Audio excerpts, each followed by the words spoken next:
बिहार आज जिस विकास की नई इबारत लिख रहा है, उसका श्रेय प्रधानमंत्री नरेंद्र मोदी के नेतृत्व में केंद्र सरकार की दूरदर्शी नीतियों और निर्णायक सोच को जाता है। वर्षों तक पिछड़ेपन की पहचान रखने वाला बिहार आज अवसंरचना, आर्थिक सशक्तिकरण और सांस्कृतिक पुनर्जागरण का गवाह बन चुका है। इसी क्रम में प्रधानमंत्री ने हाल ही में राष्ट्रीय राजमार्ग 31 पर 8.15 किलोमीटर लंबे ओंटा समरिया पुल परियोजना का उद्घाटन किया, जिसमें गंगा नदी पर 1870 करोड़ रुपए की लागत से निर्मित 1.86 किलोमीटर लंबा 6 लेन का भव्य पुल भी शामिल है। यह पुल लगभग 7 दशक पुराने राजेंद्र सेतु के समानांतर बनाया गया है, जो पटना जिले के मोकामा और बेगूसराय के बीच सीधा संपर्क स्थापित करता है। इससे भारी वाहनों की यात्रा दूरी 100 किलोमीटर तक छट गई है, जिससे न केवल ईंधन की बचत होगी बल्कि आर्थिक गतिविधियों में भी तीव्रता आएगी। साथ ही ये पुल महान कवि रामधारी सिंह दिनकर के पावन जन्मस्थल सिमरिया धाम तक पहुंच को भी सरल बनाता है। यह परियोजना राज्य में चल रहे अवसंरचना क्रांति की मिसाल है, जो बिहार को न केवल एक विकसित राज्य की दिशा में अग्रसर कर रही है बल्कि समावेशी विकास का प्रतीक भी बन रही है। बीते एक दशक में केंद्र सरकार ने बिहार को विकास की प्राथमिकता में शीर्ष पर रखा है। यही कारण है कि 2004 से 14 के बीच मात्र 2.8 लाख करोड़ रुपए की केंद्र सहायता की तुलना में 2014-24 के बीच यह सहायता बढ़कर 9.23 लाख करोड़ रुपए हो गई है। इसी का परिणाम है कि बिहार की अर्थव्यवस्था 2011-12 से अब तक 3.5 गुना बढ़ चुकी है और 2023-24 में इसका जीएसडीपी 8.54 लाख करोड़ रुपए तक पहुंच चुका है। राज्य में सड़कों, पुलों और राजमार्गों का जाल बिछाया जा रहा है। पिछले 5 वर्षों में 850 किलोमीटर से अधिक 4 लेन वाले राष्ट्रीय राजमार्गों का निर्माण हुआ है, जिससे बिहार का हर कोना अब मुख्य धारा से जुड़ रहा है। अगस्त 2025 में प्रधानमंत्री ने NH-31 के बख्तियारपुर मोकामा खंड और NH-120 के बिक्रमगंज दावत दुमराव खंड का उद्घाटन किया। इससे ग्रामीण और शहरी क्षेत्र दोनों को बेहतर संपर्क सुविधा मिली है। साथ ही प्रधानमंत्री ने NH-319 के आरा बाईपास और पररिया मोहनिया खंड की आधारशिला भी रखी, जो राज्य के माल और यात्री परिवहन को और अधिक सुलभ बनाएगा। रेलवे क्षेत्र में भी अभूतपूर्व कार्य हुए हैं, जहां 2009-14 के बीच सालाना औसतन 63.6 किलोमीटर नए रेल मार्ग बनते थे। वहीं 2014-25 के दौरान ये बढ़कर 172.6 किलोमीटर हो गया है।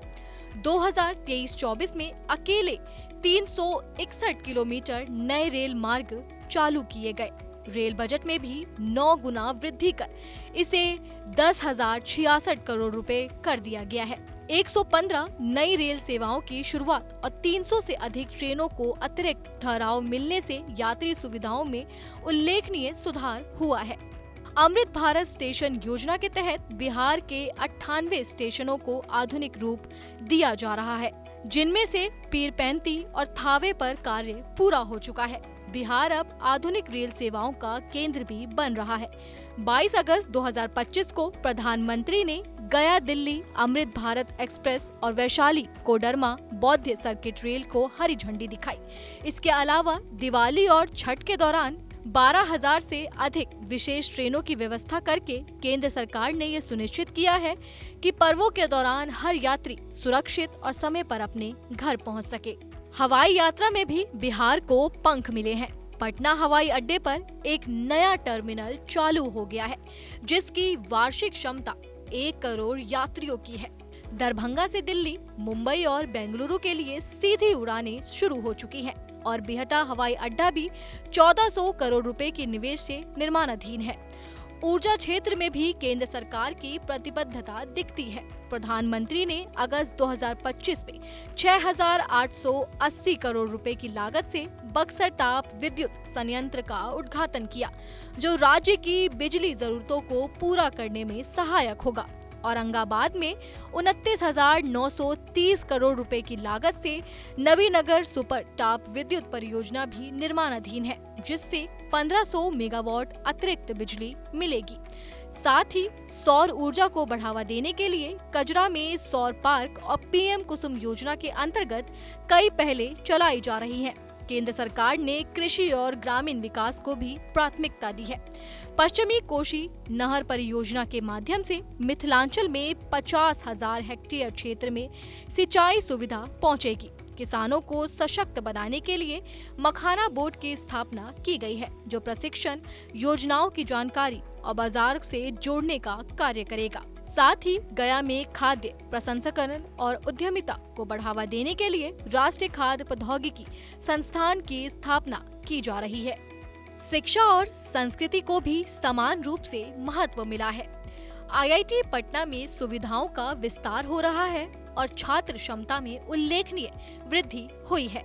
धार्मिक पर्यटन को बढ़ावा देने के लिए गया, नालंदा और राजगीर को विकसित किया जा रहा है। महाबोधि और विष्णुपद मंदिर गलियारों को काशी विश्वनाथ गलियारों की तर्ज पर पुनर्विकसित किया जा रहा है। नालंदा विश्वविद्यालय को उसके ऐतिहासिक गौरव के अनुरूप पुनर्जीवित करने की योजना भी बन रही है। केंद्र सरकार की पूर्वोदय योजना बिहार समेत पूर्वी भारत के समग्र विकास का एक व्यापक खाका प्रस्तुत करती है। गया में औद्योगिकी केंद्र की घोषणा, धार्मिक पर्यटन को बढ़ावा, किसानों को समर्थन, युवाओं के लिए अवसर और गांव को शहरों से जोड़ने की दिशा में उठाए गए सभी कदम इस बात के प्रमाण हैं कि बिहार अब केवल विकास की दौड़ में भागीदार नहीं बल्कि अग्रणी बन रहा है। इन सभी पहलों के माध्यम से बिहार आज न केवल अपने बीते वर्षों की चुनौतियों से बाहर निकल रहा है, बल्कि विकसित भारत के सपने में एक मजबूत स्तंभ बनकर उभर रहा है।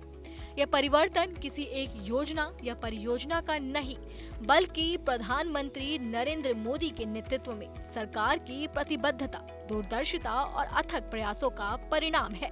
यही है नए बिहार की कहानी, आशा, अवसर और आत्मनिर्भरता की ओर एक निर्णायक कदम।